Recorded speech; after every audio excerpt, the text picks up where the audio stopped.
Hi guys, ഗലിബ്രോ YouTube ചാനലിലേക്ക് എല്ലാവർക്കും സ്വാഗതം. ബിഗ് ബോസ് മലയാളം സീസൺ 7 ഒരു വമ്പൻ ചെറ്റത്തരം നടന്നിരിക്കുക. ചെറ്റത്തരം അല്ല, അതിന്റെ അപ്പുറത്ത് വേറെ പേര് പറയണം. അത് പറഞ്ഞു കഴിഞ്ഞാൽ ശരിയാവത്തില്ല. ആ ചെറ്റത്തരം കാണിച്ച ആരാന്നറിയില്ലേ? അത് ബിഗ് ബോസ് തന്നെയാണ് കാണിച്ചത്. ബിഗ് ബോസിന്റെ ഷോ ഡയറക്ടറും ബിഗ് ബോസിന്റെ ബാക്കിയുള്ള ടീമുകളും ചേർന്ന് നടത്തിയ ഒരു നാടകം. ആ നാടകമാണ് ഇപ്പൊ പ്രേക്ഷകർ കണ്ടത്. അതിന്റെ പിന്നിൽ വേറെ എന്തെങ്കിലും ഉണ്ടോ എന്ന് അറിയത്തില്ല. ഈ ബിഗ് ബോസ് മലയാളം സീസൺ 7 തുടക്കത്തിലേ പറഞ്ഞു 7ന്റെ പണിയാണ്. 7ന്റെ പണി ശരിക്കും കിട്ടിയിരിക്കുന്നത് ഇത് കണ്ടുകൊണ്ടിരിക്കുന്ന പ്രേക്ഷകർക്കാണ് 7ന്റെ പണി കിട്ടിയിരിക്കുന്നത്. എന്താ കാര്യം എന്ന് അറിയണ്ടേ? 3 പേരാണ് ക്യാപ്റ്റൻസി ടാസ്കിലേക്ക് മത്സരിക്കുന്നത്. അക്ബർ, നെവിൻ, ആര്യൻ. ഈ 3 പേരെ അങ്ങ് ക്യാപ്റ്റനാക്കി മാറ്റിയിരിക്കുകയാണ് ബിഗ് ബോസ്. ബിഗ് ബോസ് മലയാള ചരിത്രത്തിൽ, സീസണിന്റെ ചരിത്രത്തിൽ ആദ്യമായിട്ടാണ് ഒരു 3 ക്യാപ്റ്റൻ. എന്ത് അടിസ്ഥാനത്തിലാണ് ഇവർ 3 ക്യാപ്റ്റൻ ഉണ്ടാക്കുന്നത്? ക്യാപ്റ്റൻ എന്ന് പറഞ്ഞ 3 പേരാണോ? എവിടെങ്കിലും നിങ്ങൾ കേട്ടിട്ടുണ്ടോ? ഏതെങ്കിലും ഗെയിമിൽ ക്യാപ്റ്റൻ എന്ന് പറയുന്ന ഒരൊറ്റ ക്യാപ്റ്റൻ ഉണ്ടാവുള്ളൂ, ഇല്ലെങ്കിൽ വൈസ് ക്യാപ്റ്റൻ ഉണ്ടാവും. ഇത് 3 പേര്, 3 ക്യാപ്റ്റൻ. അതും അടിപൊളിയാണല്ലോ. ഇത് ആരെ സംരക്ഷിക്കാനാണ്?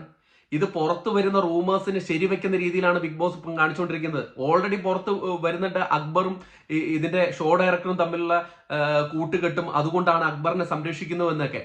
അത് ഞാൻ വിശ്വസിക്കുന്നില്ല ഇതുവരെ. പക്ഷെ എന്നിരുന്നാൽ കൂടെ ഇപ്പോൾ ഇവർ കാണിച്ചത്, ബിഗ് ബോസ് കാണിച്ചത് തെണ്ടിത്തനം, ചെറ്റത്തനം, അതിന്റെ അപ്പുറത്ത് എന്തെങ്കിലും വേർഡുകൾ ഞാൻ ഇതിൽ കൂടെ പറഞ്ഞാൽ ശരിയാവത്തില്ല എന്ന് തന്നെയാണ് ഞാൻ വിശ്വസിക്കുന്നത്.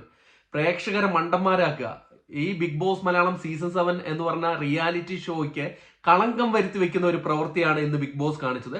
പ്രേക്ഷകരായ നിങ്ങൾക്ക് എന്താണ് ഇതിനെ കുറിച്ച് പറയാനുള്ളത് എന്ന് കമന്റായിട്ട് രേഖപ്പെടുത്തുക. നമ്മുടെ ചാനൽ ആദ്യമായിട്ട് കാണുന്നെങ്കിൽ ചാനലും കൂടെ ഒന്ന് സപ്പോർട്ട് ചെയ്യുക. ഈ തരത്തിലുള്ള പ്രവൃത്തികൾ ഇനി തുടർന്നു കഴിഞ്ഞാൽ ബിഗ് ബോസ് കാണാൻ ആൾക്കാർ ഉണ്ടാവത്തേയില്ല. ഇതെന്താ, കണ്ടോണ്ടിരിക്കുന്ന ആൾക്കാർ മണ്ടന്മാരാണോ? എന്നാ ഇനി തൊട്ട് ഒരു കാര്യം ചെയ്യാൻ, ക്യാപ്റ്റൻ ആക്കാൻ വേണ്ടിയിട്ട് ഏറ്റവും കൂടുതൽ വോട്ട് കിട്ടിയ ആൾക്കാരെ അങ്ങ് ക്യാപ്റ്റൻ ആക്കുക. അതായിരിക്കും ബെസ്റ്റ് പരിപാടി. ഇനി തൊട്ട് അങ്ങോട്ട് അങ്ങനെ ചെയ്യാവുള്ളൂ. അല്ലാണ്ട് 3 പേരെ പിടിച്ച് അങ്ങ് ക്യാപ്റ്റൻ ആക്കുക. സംഭവം ശരിയാണ്, ഇമ്മ്യൂണിറ്റി ഇല്ല, അതുകൊണ്ട് 3 പേരെ അങ്ങ് ക്യാപ്റ്റൻ ആക്കുകയാണോ? അതാണോ ഒരു നടപടി? അതാണോ ഒരു നല്ല രീതിയിലുള്ള ഒരു റിയാലിറ്റി ഷോ നടത്തുന്നവർ ചെയ്യേണ്ടത്? ഇത് ചിലരെയൊക്കെ സംരക്ഷിക്കാൻ വേണ്ടിയിട്ടും, ഇല്ലെങ്കിൽ ചിലവരെയൊക്കെ സൂചിപ്പിക്കാനും വേണ്ടിയിട്ടും ഇനി ഇവർക്കൊന്നും ക്യാപ്റ്റൻ ആകാൻ പറ്റില്ല, അതുകൊണ്ട് എന്നാ ശരി 3 പേരും അങ്ങ് ക്യാപ്റ്റൻ ആവട്ടെ എന്നുള്ളൊരു തീരുമാനം. എന്നാ പിന്നെ ഈ സീസൺ തുടങ്ങിയ ആ ഫസ്റ്റ് ആഴ്ച തൊട്ട് എല്ലാവരെയും ഇതുപോലെ 3 പേരെ അങ്ങ് ക്യാപ്റ്റൻ ആക്കിയാൽ മതിയായിരുന്നു. ഇത് എന്ത് തോന്നിയ മാസമാണ് കാണിച്ചിരിക്കുന്നത്? ഭയങ്കര വിഷമം ഉളവാക്കിയ ഒരു സംഭവമാണ് ഇത്. ഇതിനെതിരെ കുറെ പേര് ഇപ്പം സോഷ്യൽ മീഡിയയിലായിക്കോട്ടെ, വാട്സപ്പ് ഗ്രൂപ്പുകളിലായിക്കോട്ടെ, ഇതിനെതിരെ കുറെ പേര് പറയുന്നുണ്ട്. ഇത് ചിലരെ സംരക്ഷിക്കാൻ വേണ്ടിയിട്ടാണെന്നൊക്കെ പറഞ്ഞിട്ട്. ഞാൻ പേരെടുത്ത് പറയുന്നില്ല. അത് ഞാൻ ഇപ്പോഴും വിശ്വസിക്കുന്നില്ല. അക്ബറിനും ഷോ ഡയറക്ടർ ഇല്ലെങ്കിൽ ബിഗ് ബോസും ചേർന്ന് ചില പരിപാടികൾ ഉണ്ടെന്നൊക്കെ പറയുന്നത് റൂമറായിട്ട് തന്നെയാണ് ഞാൻ വിശ്വസിക്കുന്നത്. പക്ഷെ ഇമാതിരി പരിപാടികളൊക്കെ കാണിക്കുമ്പം പ്രേക്ഷകർ അങ്ങ് വിശ്വസിച്ചു പോകും. ഇത് പ്രേക്ഷകർക്കിട്ട 7ന്റെ പണി. ഈ സീസൺ 7 എന്ന് പറഞ്ഞ 7ന്റെ പണിയാണെന്ന് പറയുന്നത് കറക്റ്റായിട്ട് തന്നെ സംഭവിച്ചിരിക്കുകയാണ്.